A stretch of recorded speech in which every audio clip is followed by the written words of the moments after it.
Hello दोस्तों, आप सभी को मेरा नमस्कार। आज मैं अपने बचपन के दिनों में खोने वाला हूं और आपको भी मेरे बचपन के दिनों में डुबोने वाला हूं। तो आज मैं पहुंच गया हूं अपने वो स्कूल जहां से मैंने ककहरा सीखा है। जी हां दोस्तों, मेरे ज़िंदगी की पहला जो स्कूल है ना, ककहरा मैंने इसी स्कूल से सीखा है जो पीछे आपको बिल्डिंग दिख रहा है। हालांकि जिस समय मैंने ये स्कूल में दाखिला लिया था या ककहरा सीखा था, उस समय की ये स्कूल और अब की ये स्कूल में बहुत ज़्यादा फ़र्क है। पहले की स्कूल हम लोग ज़मीन पे बैठ के पढ़ते थे और घर से जूट के कट्टे लेके आते थे। तो दोस्तों, आइए मेरे साथ डूब जाइए मेरे बचपन के दिनों में और आप भी इस चीज़ को सुन के और देख के एहसास करेंगे कि ऐसा ही कुछ बचपन आपका भी रहा होगा। तो चलिए सीधे सीधे स्कूल के ग्राउंड में चलता हूँ, दिखाता हूँ वो स्कूल जहाँ मैंने ककहरा सीखा है। ऐसे टीचर से भी मिलेंगे जो मेरे साथ ही मेरे क्लास में पढ़ा करते थे, लेकिन अब इस स्कूल का संचालन उन्हीं के कंधे पे है। जो वो मेरे बचपन के साथी जो मेरे साथ इसी स्कूल में पढ़े हुए थे, अब इसी स्कूल का टीचर बने हुए हैं और बच्चों को शिक्षा देने की जिम्मा उन्हीं के कंधों पे है। उनसे भी मिलवाऊंगा, लेकिन उससे पहले अपने इस स्कूल का एक मुआयना तो बनता है दोस्तों, जहां मैंने पढ़ाई लिखाई सीखा है, जहां मैंने खेलना कूदना सीखा है, जहां ढेर सारे मैंने दोस्त बनाया था और बहुत सारी यादें। सभी इस वीडियो में रहेगा, तो उम्मीद है ये वीडियो आपको पसंद आने वाला है। लास्ट तक देखिएगा जरूर, उम्मीद है आप अपने बचपन में जरूर खो जाएंगे। तो दोस्तों, ये है मेरा वो स्कूल। नाम आपको दिख रहा होगा, मध्य राजकीय मध्य विद्यालय उमरी है। ये उमरी मेरे गांव का नाम है। ये है मेन गेट। अब इस गेट से अंदर चलेंगे।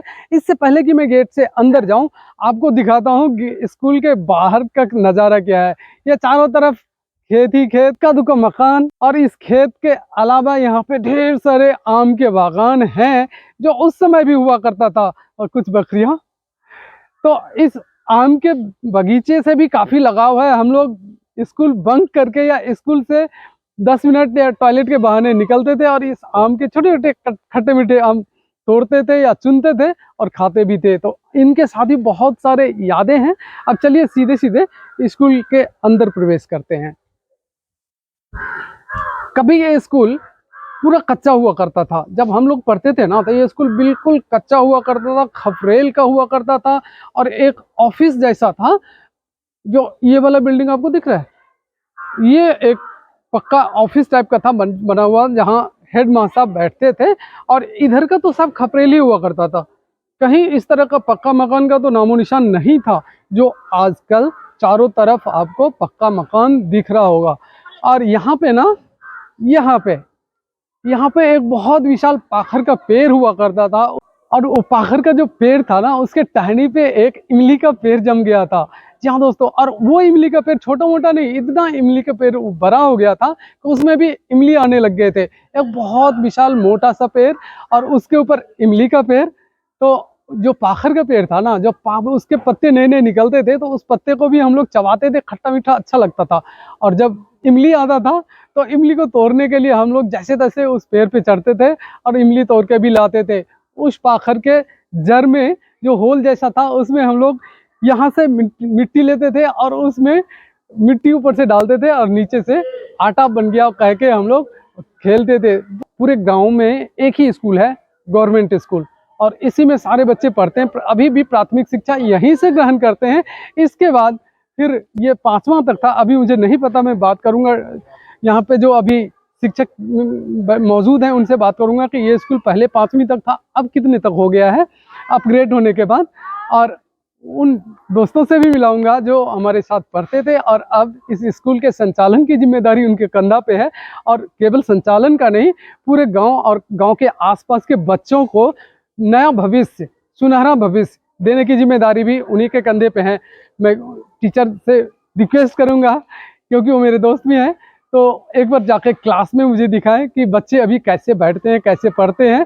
वो देखने से मुझे अंदाज़ा लग जाएगा कि हम जब पढ़ते थे इस स्कूल में, तब किस हिसाब का सिचुएशन था और अभी इस मॉडर्न ज़माने में बच्चे किस हिसाब से शिक्षा ग्रहण कर रहे हैं। यहाँ पे आप ट्राई कलर देख रहे होंगे। मेरे ख्याल से जब 26 जनवरी और 15 अगस्त या कोई खास दिन होता होगा तो झंडारोहण यहीं पे होता होगा, तभी इस हिसाब से यहाँ पे स्टेज बनाया गया है। इस प्रांगण में जो पहले बहुत सारे पेड़ हुआ करते थे, अभी पेड़ तो नहीं है, लेकिन मकान बहुत बढ़िया बना हुआ है। और अच्छी बात यह है कि अभी तक मैंने 3 टीचर को देखे हैं और तीनों के तीनों टीचर मेरे साथ के हैं। अच्छा लगता है जब आप जहाँ पढ़ते हैं, जहाँ से कखारा सीखते हैं, वहीं पे आने वाले पीढ़ियों को कखारा सिखाते हैं। कितना हसीन मंजर होगा ना, कितना हसीन वादी होगा ना, जहाँ पे आप इस तरह का शिक्षा लेते और बांटते हैं। हालांकि शिक्षा लेने के बाद कई सारे दोस्त मेरे से बिछड़ गए हैं, जो भारत के अलग अलग हिस्से में अभी काम कर रहे हैं, अपना जीविका उपार्जन कर रहे हैं। लेकिन ढेर सारे दोस्त ऐसे भी हैं जो यहाँ रह के यहाँ के बच्चों को सुनहरा भविष्य दिखाने के रास्ते पे ले जा रहे हैं और जीविका उपार्जन भी करते हैं। तो चलिए ऑफिस का नज़ारा एक बार दिखा दूं। सबसे पहले यहाँ पे नोटिस बोर्ड, जिसपे हर एक टीचर का नाम अंकित किया गया है, उनके डेट ऑफ बर्थ और कब से वो इस स्कूल को ज्वाइन किया है ये सब लिखा गया है। उनका मोबाइल नंबर लिखा गया है, ताकि किसी इमरजेंसी या किसी तरह की यदि बात करने की ज़रूरत पड़े तो उनको इस नंबर पे कांटेक्ट किया जा सके।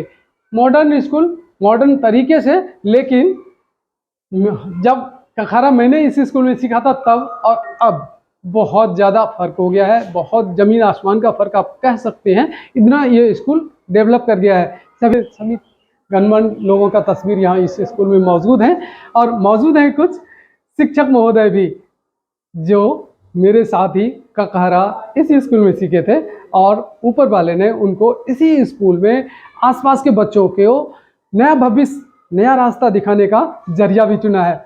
बहुत अच्छा लगता है जब आप जहाँ से पढ़ते हैं वहीं पे आपको जिम्मेदारी मिलती है आसपास के बच्चों को नई राह दिखाने की। तो चलिए अब बगैर किसी देरी के सामने श्रीमान मौजूद हैं, उनसे जानते हैं उनका नाम और फिर इस स्कूल में कब से मौजूद हैं, और चूंकि वो भी इसी स्कूल के बच्चे रहे हैं तो उनसे जानेंगे कि उनके बचपना में, उनके कखारा सीखने में और अभी के बचपन में जो बच्चे यहाँ पे कखारा सीखने आते हैं, क्या अंतर है।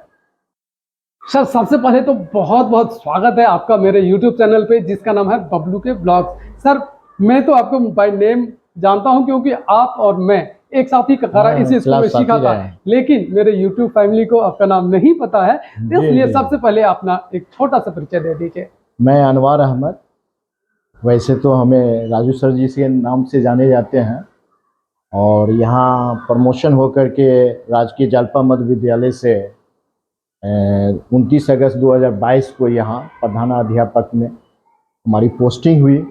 तब से मैं यहाँ कार्यरत हूँ, सेवा दे रहा हूँ विभागीय आदेश के अनुसार। तो सर आपने जालपा मध्य विद्यालय का जिक्र किया है, जहाँ से आप ट्रांसफर होकर इस स्कूल की जिम्मेदारी निभा रहे हैं। जी। और मुझे लगता है कि आपने यहाँ से पहले जिस स्कूल में थे जालपा मध्य विद्यालय में, वहाँ भी आपने पढ़ाई लिखाई किए होंगे। जी, वहाँ बचपना गुजरा है भाई। और हम 1 to 8 तक वहाँ जो प्रारंभिक शिक्षा है हमने प्राप्त किया। अब तो मेरे सामने में वहाँ +2 तक की पढ़ाई होती है। वेरी गुड जी, बड़ी खुशी की बात है कि गगनचुंबीय बिल्डिंग बनी, इंफ्रास्ट्रक्चर काफ़ी डेवलप हुआ वहाँ भी। और वहाँ जिस तरह से पढ़ाई होती है, एक मानक स्कूल माना जाता है राजकीय जालपा मध्य विद्यालय को। वहाँ बड़े बड़े स्कॉलर जैसे हमारे आदरणीय जोगेंद्र पाठक साहब, साइंटिस्ट भारत सरकार में कार्यरत थे। डॉक्टर बिमल साहब कस्टम कमिश्नर वहाँ के स्टूडेंट रह चुके हैं।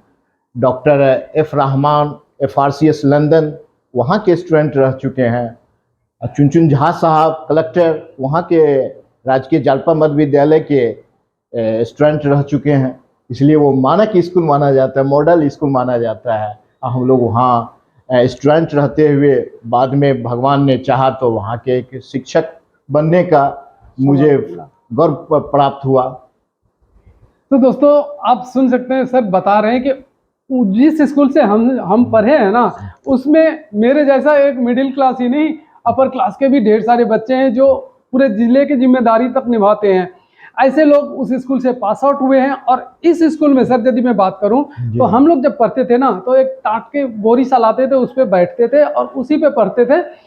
अभी बैठने का क्या व्यवस्था है सर? हम लोग को डिपार्टमेंट से बच्चों लोगों के लिए बेंच, टेबल और काफ़ी सारी इंफ्रास्ट्रक्चर का मुहैया कराया गया है। आप देख सकते हैं कि हमारे ऑफिस का सिस्टम को, क्लासरूम चलिए, क्लासरूम में सारे बच्चे हमारे बेंच पे बैठे हुए हैं, टीचर है वहाँ पे ब्लैक बोर्ड ऑपरेशन कर रहे हैं, अपनी टीचिंग मेथोडोलॉजी, लेसन प्लान से डिमोस क्लास कर रहे हैं। और आप नज़ारा कर लें तब अंदाज़ा मिलेगा, मैं जो बोल रहा हूँ ज़मीनी स्तर पे आप जांच कर लें, परख लें आप कसौटी पे क्या हकीकत है।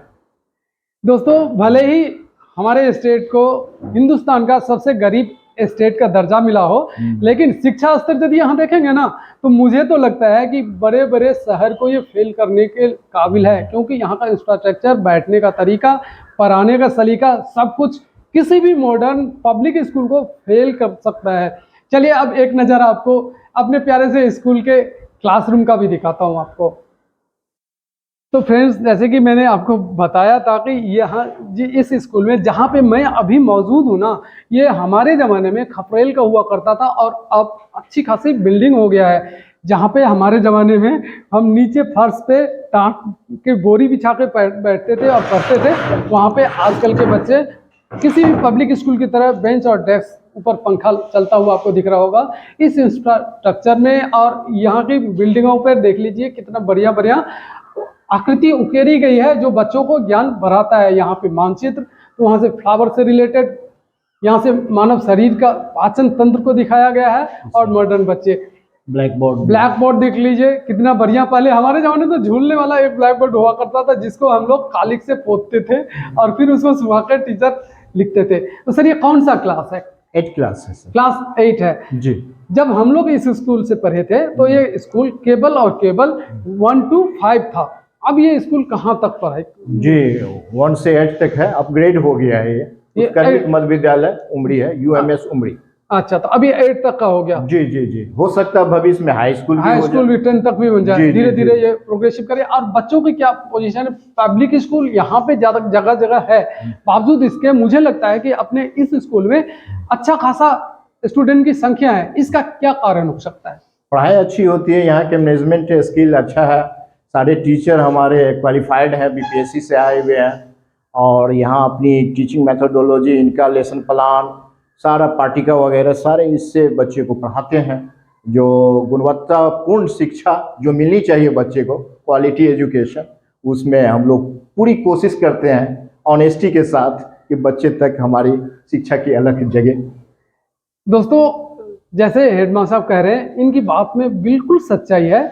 इस स्कूल के स्टूडेंट की संख्या यदि आप देखेंगे ना, तो पब्लिक स्कूल से कम नहीं है बल्कि ज़्यादा है। और पढ़ाई का स्तर भी जैसे सर बताए हैं कि बहुत सारे ऐसे लोग हैं जो यहाँ से निकलने के बाद जिले तक को अपने कंट्रोल में रखें या जिले तक की जिम्मेदारी अपने कंधों पे निभाए हैं। तो उसी हिसाब का ये स्कूल है।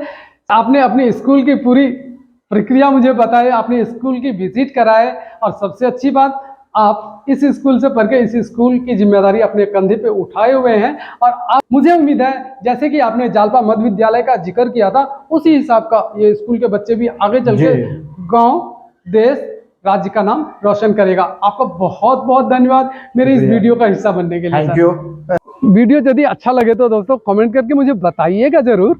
मैंने कोशिश किया है अपने बचपन के दिनों को याद करने की और अपने वो स्कूल जहाँ से मैंने कगारा सीखा वो आपको दिखाने की।